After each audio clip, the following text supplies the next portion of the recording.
No one wakes up one day and decides to prepare for the end of something.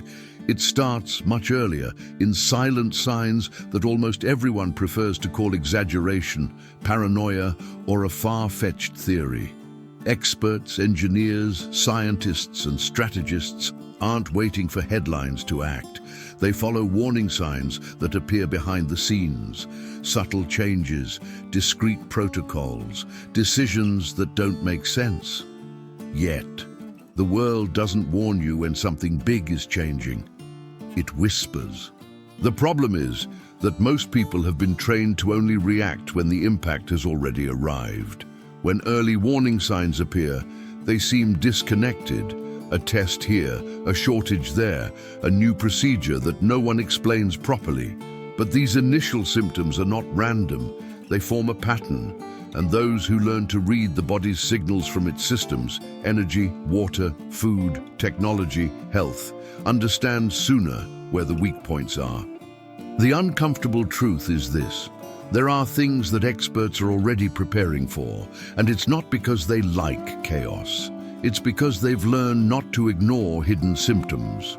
While most people follow their routines, they observe the signals your body is giving you when something no longer fits. If you've ever felt that something's wrong in the air but couldn't explain it, perhaps it's not anxiety. Perhaps these are symptoms you shouldn't ignore. And today, you're going to start understanding exactly what almost no one is talking about. Kinetic bombardment protocols. He often explains that kinetic bombardment protocols sound like distant fiction, but leave silent signs very close to everyday life. When major powers discuss non-nuclear alternatives, warning signs emerge in documents, tests, and discrete investments. These early warning signs don't appear in mainstream news, but they resonate in infrastructure and defense decisions. The mentor points out that society reacts even before the headlines appear, with initial symptoms of tension in the markets and in political discourse. Those who pay attention notice hidden symptoms, shifts in priorities, simulations, and redundancies. Do not ignore these signals from the collective body. They indicate silent preparation. This is how the world whispers before speaking aloud. He emphasizes that learning here is not about fear, it's about understanding the context. When governments invest in spatial resilience and critical supply chains, signs emerge that your body is telling you to watch for patterns. An attentive citizen transforms silent symptoms into simple and practical actions. One example is diversifying sources of information and learning basic concepts of systemic risk.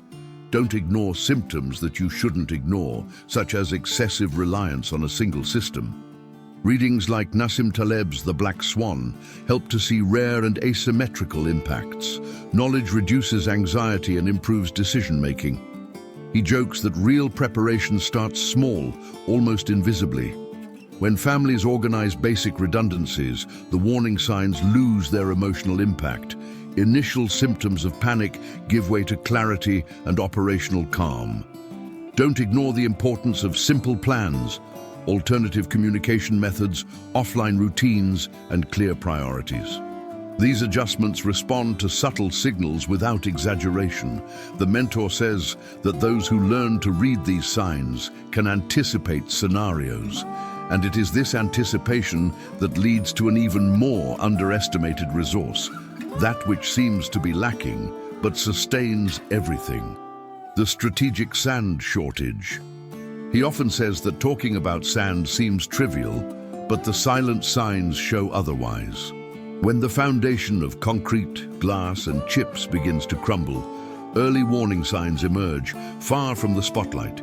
These initial symptoms appear as local disputes, export restrictions, and delayed projects. The mentor points out that signs from the body of the economy emerge before a visible collapse. Those who observe notice hidden symptoms: gradual price increases, makeshift replacements, and regulatory haste. Don't ignore these warning signs thinking it's just a logistical issue. It's a structure that needs revision. He explains that the right sand isn't just any sand. Desert sand, for example, won't do. When this specificity comes into play, the silent signals become clearer to those who monitor production chains. A practical example is monitoring construction and semiconductor reports to notice early symptoms of bottlenecks. Don't ignore the signals your body is giving you when you see deadlines stretching out without a technical explanation. The simple action here is to diversify suppliers and learn about basic material alternatives. Readings like Vince Beiser's The World in a Grain help to see the hidden map. Information transforms scarcity into planning. He emphasizes that strategic scarcity doesn't announce itself with sirens. It infiltrates the scene. When cities change regulations and companies stockpile supplies, consistent warning signs emerge. Initial symptoms of improvisation become the norm if no one acts. Don't ignore symptoms that you shouldn't ignore, such as dependence on a single critical input. Small redundancies reduce the impact of silent signals. The mentor says that those who understand this anticipate costs and choices. And this reading prepares the eye for a future vault that holds more than just seeds. The Doomsday Seed Vault's dark secret. He often says that the global seed vault seems like a symbol of hope, but the silent signs around it tell a different story. When experts reinforce genetic stocks, early warning signs emerge that are far from optimistic rhetoric. These initial symptoms appear as frequent updates, extreme duplication, and increasingly rigid protocols. The mentor explains that the body's digestive system signals a reaction before a declared crisis occurs. Those who observe notice hidden symptoms, loss of local diversity, and dependence on a few cultures. Don't ignore these warning signs, thinking it's just excessive scientific zeal. It's the future demanding redundancy. He points out that the secret is not the safe itself, but the reason for the constant investment. When climate events and conflicts affect harvests, silent signs of global fragility emerge. A practical example is observing how prices and varieties change in local markets. Don't ignore the signals your body is giving you when you see basic foods becoming scarce or too standardized. The possible action is simple. Support local producers and diversify your own diet. Readings like Dan Saladino's Eating to Extinction broaden our perspective on invisible risk. Knowledge transforms anxiety into conscious choice. He emphasizes that preserving seeds is preserving options. When options dwindle, the warning signs become clearer to those who pay attention. Initial symptoms of addiction develop into systemic vulnerability. Do not ignore symptoms that you shouldn't ignore, such as the loss of traditional varieties, small domestic actions, simple vegetable gardens, stored seeds. Respond to silent signals. The mentor says that those who take care of the basics gain a safety margin. And this margin is crucial when the next risk is neither visible nor easily controllable. The prion nightmare. He often says that prions are the type of threat that makes no noise, and that's precisely why they leave silent signals that are so difficult to read. They are neither viruses nor bacteria, and this exception generates early warning signs in laboratories and safety protocols. The initial symptoms don't appear clearly. They emerge as strange malfunctions, unexplained resistance, and excessive caution. The mentor explains that the body's scientific signals appear when common rules stop working. Those who are following closely notice hidden symptoms, redundant testing, extreme waste disposal, and restrained communication. Don't ignore these warning signs just because the topic seems far removed from everyday life. This is how rare risks hide in plain sight. He emphasizes that the real nightmare is not the event itself, but the difficulty of neutralizing it. When something resists heat, time, and traditional methods, silent signs of genuine concern emerge. A practical example is observing how certain food chains adopt stricter controls without much public explanation. Don't ignore the signals your body is giving you when you see exaggerated protocols becoming the norm. The possible action here is simple. Understand the origin of food and reduce consumption of food from sources that are difficult to trace. Readings such as The Family That Couldn't Sleep by D.T. Max help to understand the scale of the problem. Knowledge reduces widespread fear. He points out that most people only react when there's a name, a face, and a headline, but the real warning signs appear long before that. Initial symptoms appear as institutional silence, not as alarm. Don't ignore symptoms you shouldn't ignore when experts change their tune without changing their explanation. Paying attention to detail responds better to subtle signals than panicking too late. The mentor says that those who learn to read the invisible save time. And time is of the essence when the next risk is literally beneath our feet. The great underground water heist. He often says that groundwater is the most stolen resource on the planet, and almost no one notices the silent signs. When aquifers drop without warning, early warning signs appear on technical maps and local reports. These initial symptoms appear as deeper wells, more powerful pumps, and bills that rise without explanation. The mentor points out that the body's signals from the territory manifest themselves before an open crisis. Those who observe notice hidden symptoms: sinking soils, disappearing springs, and subtle conflicts over access. Don't ignore these warning signs thinking it's just a drought. It's invisible extraction on a large scale. He explains that the theft is not clandestine. It is legalized by an excess of permits and a lack of measurement. When intensive irrigation increases, the subtle signs become clear to those monitoring irrigation level data. A practical example is observing aquifer reports and subsidence alerts in agricultural regions. Don't ignore the signals your body is giving you when you see perennial rivers turn seasonal. The possible action is simple. Reduce household waste and support actual metering policies. Readings such as Water, a biography by Giulio Boccoletti, broaden the systemic perspective. Understanding the cycle changes choices. He emphasizes that groundwater is a saving for the future, not an income for the present. When resources are used without replenishment, warning signs accumulate silently. Initial symptoms of scarcity go unnoticed until rationing occurs. Don't ignore symptoms you shouldn't ignore, like ever-deepening pits. Small redundancies, rainwater harvesting, efficiency respond to the silent signals. The mentor says that those who protect the invisible gain resilience. And this resilience will be tested when medicine loses one of its greatest crutches, the end of antibiotics.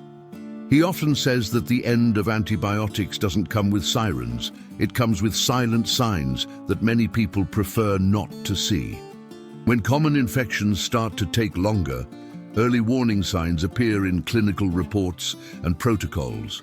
These initial symptoms manifest as frequent medication changes and longer treatment periods. The mentor explains that public health body signals manifest themselves before visible collapse occurs. Those who observe notice hidden symptoms, excessive caution, preventive isolation, and harsher technical language. Don't ignore these warning signs thinking they're exaggerating. It's about adapting to a less predictable world. He emphasizes that resistance doesn't spring from nothing. It's built up through careless use over time. When antibiotics lose their effectiveness, the silent signs emerge in the form of guideline changes and discrete campaigns. A practical example is noticing how professionals emphasize basic prevention more than prescription. Don't ignore the signals your body is giving you about hygiene, rest, and proper recovery. The only possible course of action here is simple. Follow the instructions correctly and avoid shortcuts. Books like Superbugs by Matt McCarthy help to understand the invisible race. Information transforms fear into responsibility. He points out that the real risk is not wasting medication, but wasting time. When treatments fail, the warning signs call for a change in collective behavior. Initial symptoms of resistance spread without making headlines. Don't ignore symptoms you shouldn't ignore when protocols become stricter. Prevention responds better to silent warning signs than to belated improvisation. The mentor says that whoever understands this protects themselves and others.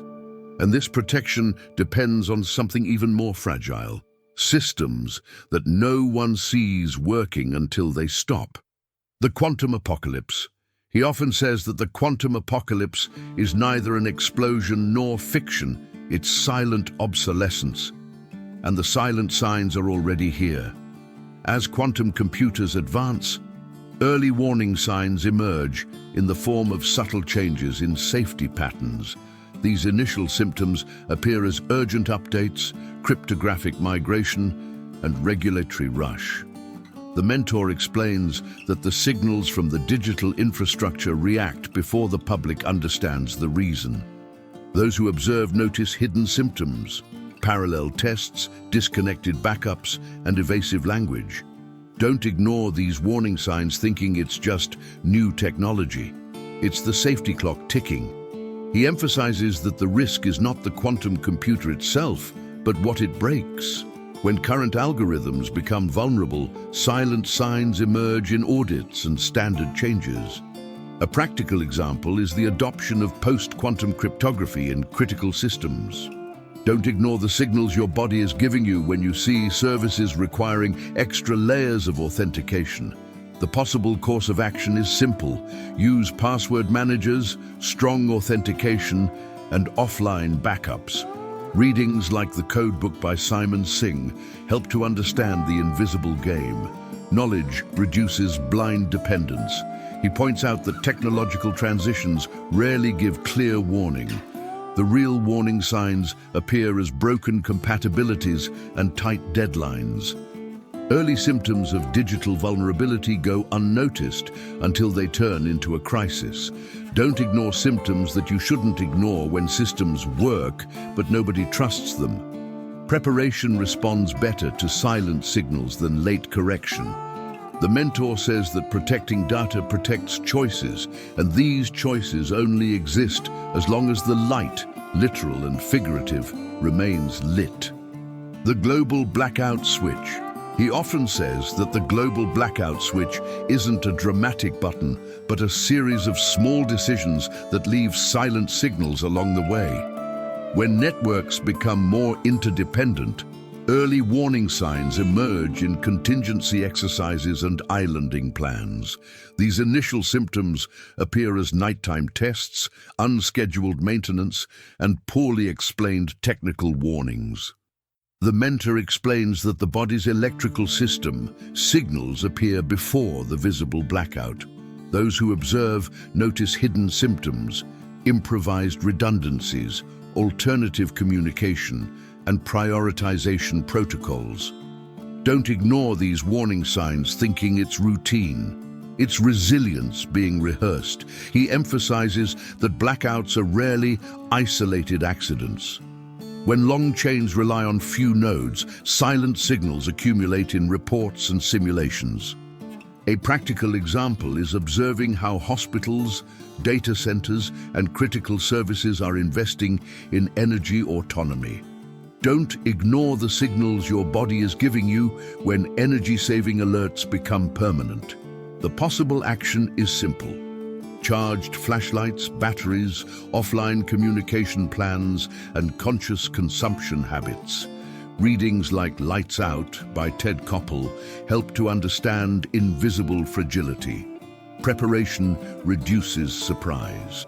He points out that the difference between a scare and a crisis is the response time. Warning signs provide an opportunity to act before total darkness. Initial symptoms of instability call for calm adjustments, not panic. Don't ignore symptoms you shouldn't ignore when testing becomes routine and routine becomes the exception.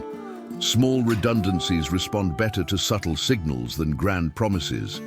The mentor says that those who plan for light learn to walk through shadows. And by recognizing these signs, the overall vision finally comes together. If you've made it this far, you've already realized something that changes everything. The world doesn't suddenly enter a crisis, he warns. Silent signs always appear first, scattered in strange decisions, technical adjustments, changes in tone. The problem has never been a lack of information, but the habit of only ignoring it when it already hurts. Each warning sign we see is an invitation to a deeper reading of reality. Not to live in fear, but to live with a margin of safety.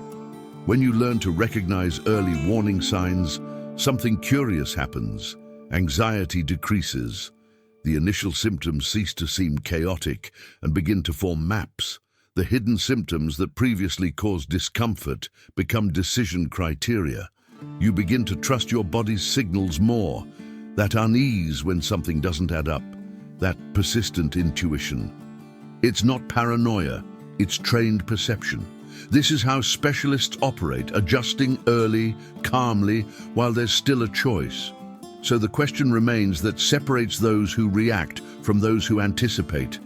What signals is your body giving you that you've been putting off? What symptoms should you normalize just to avoid changing your routine that you shouldn't ignore?